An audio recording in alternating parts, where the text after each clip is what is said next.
Vietnam responds to U.S. intellectual property rights report. The spokesperson of Vietnam's Ministry of Foreign Affairs called on the United States to make an objective assessment of Vietnam's achievements in protecting intellectual property rights.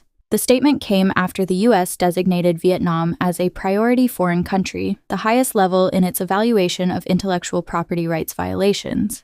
At a regular press briefing on May 1st, the spokesperson of Vietnam's Ministry of Foreign Affairs, Pham Thu Hanc, responded to a reporter's question requesting Vietnam's reaction to the United States placing Vietnam on the priority foreign country list in its annual report on the global situation of intellectual property protection and enforcement. According to Pham Thu Hanc, in recent years, Vietnam has consistently made strong efforts to protect intellectual property, including improving its legal framework, raising public awareness, and strengthening international cooperation with the World Intellectual Property Organization, WIPO, the United States, and many other countries, while also resolutely combating and strictly handling intellectual property violations. She affirmed that this is both a top priority and a consistent policy for Vietnam in building a healthy and transparent business environment and in transforming its growth model with science and technology, innovation, and digital transformation as the main driving forces. The spokesperson of Vietnam's Ministry of Foreign Affairs stated clearly, "We request that the United States make an objective and balanced assessment of Vietnam's efforts and achievements in the field of intellectual property protection." Pham Thu Hanc emphasized that Vietnam is cooperating very actively and effectively with the United States and is ready to share information and clarify its policies and regulations. She noted that both sides need to continue close coordination to properly address differences for the benefit of both countries and toward building a stable, balanced, and sustainable framework for economic and trade cooperation. Earlier, on April 30th, the Office of the United States Trade Representative, USTR, released the 2026 Special 301 Report on the Protection and Enforcement of Intellectual Property (IP) rights among U.S. trading partners.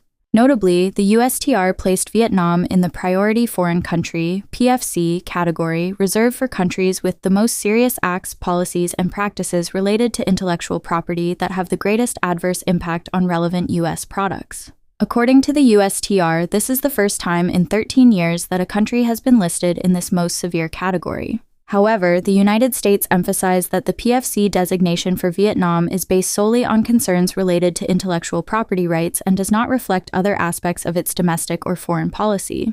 Explaining the decision, the U.S. Trade Representative USTR stated that the 2026 review found that Vietnam has not made substantial improvements in addressing long-standing concerns related to the protection and enforcement of intellectual property rights, including 1. Failure to ensure consistent and effective enforcement against online copyright infringement, 2. Ineffective control over the large-scale production and trade of counterfeit and pirated goods, 3. Limitations in border enforcement mechanisms for intellectual property rights.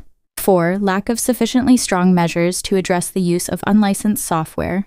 And 5. Ineffective application of criminal penalties against cable and satellite signal piracy. The USTR added that since 2020, the United States has proposed the development of an intellectual property work plan to address the issues raised in the Special 301 report and further revised the proposal in 2023. However, the USTR assessed that bilateral exchanges, as well as recent negotiations on the Agreement on Reciprocal, Fair, and Balanced Trade, have not yielded significant progress. These persistent shortcomings in action and enforcement have had negative impacts on industries that rely on intellectual property, not only in the Vietnamese market but also extending to other markets. As Vietnam has been officially placed in the PFC category, the USTR will, within 30 days, consider initiating an investigation under Section 301 of the U.S. Trade Act of 1974. If it decides to launch the investigation, the USTR will request consultations with Vietnam and seek to resolve the issue.